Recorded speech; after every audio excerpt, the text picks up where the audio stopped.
अस्सलाम वालेकुम, मैं हूँ मरहम। आप देख रहे हैं रोज़ चैनल। मैं जिन इसलिए वीडियो बना पाया कि हमारे चाचू ना हो, उनकी डेथ हो गई थी। वो लोग प्यारे हो गया। आपसे गुजारिश है कि आप उनकी दुआ खैर करें। अल्लाह पाक उनके आगे का जो इम्तहान है वो आसान करें। और आज कुछ सुबह से कुछ हल्की की बारिश लगी थी। इत्तेफाक में बारिश ये है, जब भी मैं वीडियो बनाता हूँ उस दिन ही बारिश होती है। सुबह का मंजर मेरे पीछे शायद पानी नज़र आ रहा होगा आपको। और मैं भी अंधेरे में बैठ के और फ्लैश की लाइट ऑन कर के वीडियो बना रहा हूँ।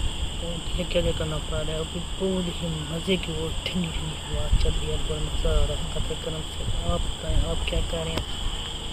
बहुत ही मज़े की हवा चल रही है और मैं बाहर बैठ के और मोबाइल की लाइट ऑन करके वीडियो बना रहा हूँ। और मज़े का मौसम हो गया अल्लाह के करम से।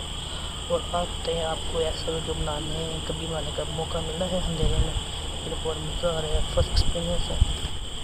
और मेरे आस पास अजीब अजीब सी आवाज़ें आ रही हैं। पता नहीं मेंढक की या कौन सी आवाज़ें आ रही हैं, लेकिन हवा इतनी प्यारी चल रही है कि मैं बता नहीं सकता।